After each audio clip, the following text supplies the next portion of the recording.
If you want to strengthen your business development approach and achieve more consistent, effective outcomes, creating a business development culture is essential. This video answers the questions I'm asked most often, including what a business development culture is, why it's so important, and how your firm can build one in a practical, sustainable way. What is a business development culture? A firm with a business development culture has two key characteristics. Firstly, the majority of client-facing individuals contribute to business development, whether with existing clients, introducers, and/or new clients. Secondly, business development is part of business as usual. It's a part of daily working life, and it's discussed and reviewed regularly to assess progress and share learnings and outcomes. It's also integrated into other systems and processes within the firm, including appraisals, job descriptions, and recruitment. Why is it beneficial to have one? It means business development will be a constant and consistent focus based on specific strategies and plans by department or team or practice area, which will decrease the risk of relying on a few people to bring in more work, which is a common issue. And it will ultimately lead to revenue and profit growth, as more people will be contributing in a focused way as there's alignment. What if many people are resistant to doing business development? This is a really common issue, mainly because many professional services people weren't introduced to the idea of doing business development during their professional training or at junior levels. Whilst there will always be some people who remain resistant, many, once they understand why their contribution is important and valuable to their career and the firm, they have a clear plan, the skills and the support, they are willing to play their part. How do you approach establishing a business development culture? There needs to be alignment amongst the firm's leadership that a changed approach to business development is needed, which will require time and financial commitment. Some key foundations need to be in place by department, team, practice area to establish a business development culture. These include, firstly, a business development strategy which sets out the focus services that your firm wants to deliver and the ideal client profile for each. Secondly, a clear business development activity plan to develop work with existing clients, introducers and/or new clients. It needs to be focused and broken down into manageable actions so it gets implemented. It also needs to have responsibilities assigned and agreed measures for activity undertaken and outcomes so that future decisions can be made and progress monitored. Thirdly, clear agreement on how to embed the new approach to business development at a department, team or practice area level, as well as looking at where else business development intersects with other processes. Fourthly, clarity on the expectations of individuals at different levels of seniority.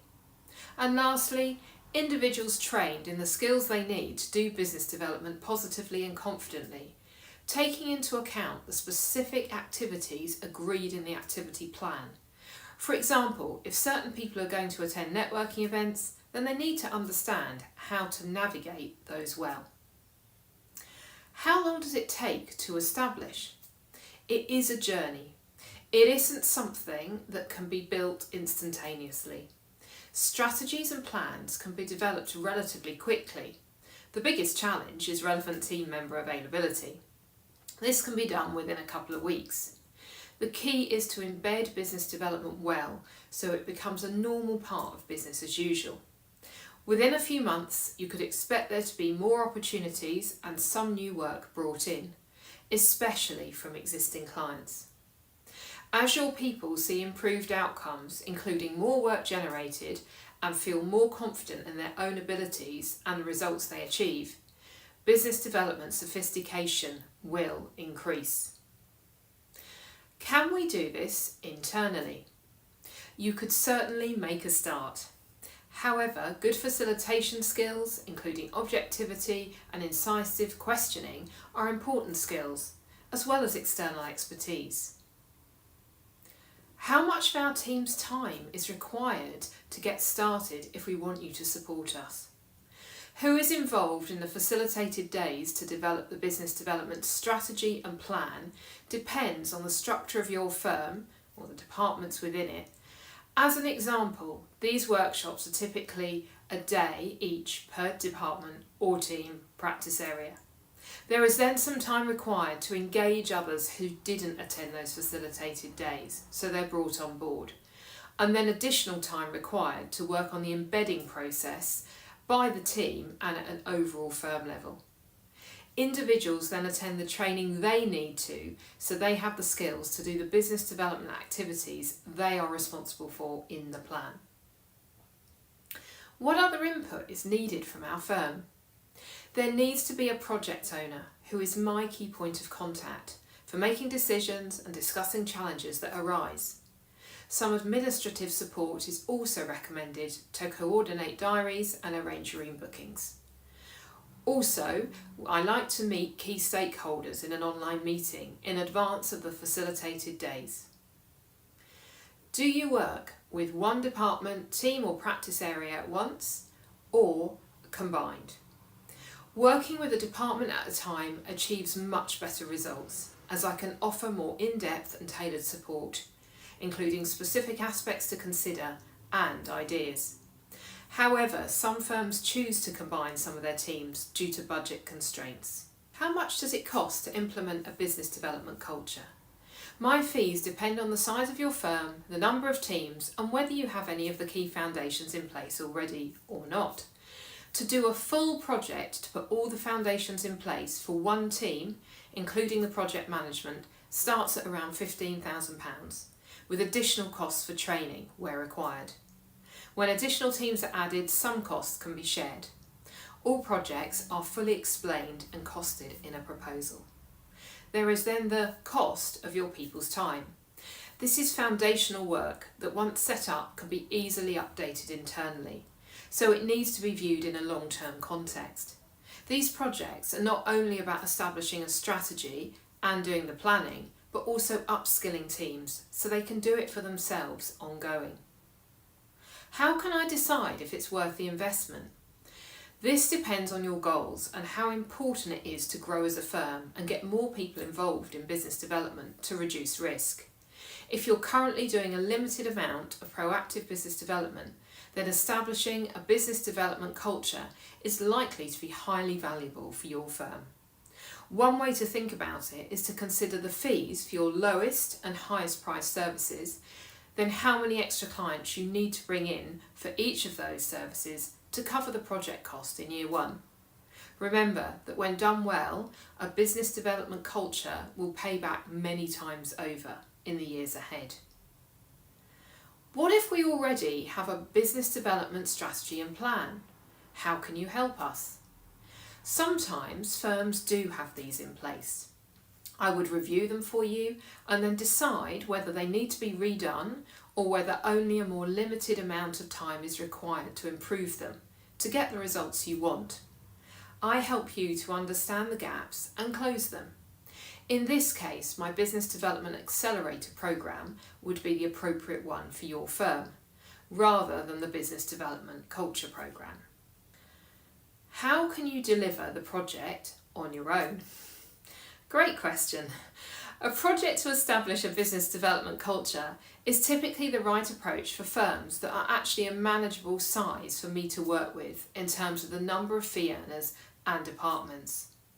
The benefits of this approach, having only me deliver the whole project, is that there is a uniform baseline approach that is then tailored to departments, and I can identify any firm-wide barriers and provide feedback on those, as well as support dealing with them as appropriate. Ultimately, to set the project up for success and maximise the business outcomes from establishing a business development culture. Can you help us ongoing once the key foundations are in place for a business development culture? Yes, I can is the short answer. The key foundations are fundamental, but ensuring people continue to implement the plans and adapt their behaviours to focus on business development is an ongoing process. People's sophistication and business development skills should continue to develop. There are a variety of ways I can continue to support your firm, including leading review meetings, asking incisive questions, offering guidance and support for further improvements, and working with individuals, including heads of department, to help them directly or to help them keep their teams motivated, focused, and continuing to develop their skills and get results. Another important factor is ensuring new joiners have the knowledge and skills they need to contribute to your firm's business development. How do we know if we are being as successful as we could be with our business development efforts at the moment? Are you achieving your financial objectives? If you're not, are they realistic? It's important to assess this, as well as who is contributing to business development and whether it's achieving positive outcomes. It's about understanding what isn't working now, especially if you believe you have the right foundations in place. With my Business Development Compass programme, I come in and do some assessment so that we can help you understand where you need to focus to improve your business development outcomes. I hope this brings a business development culture to life and explains how it benefits firms which commit to establishing one. If you would like to discuss this further or have a question I haven't answered, please get in touch.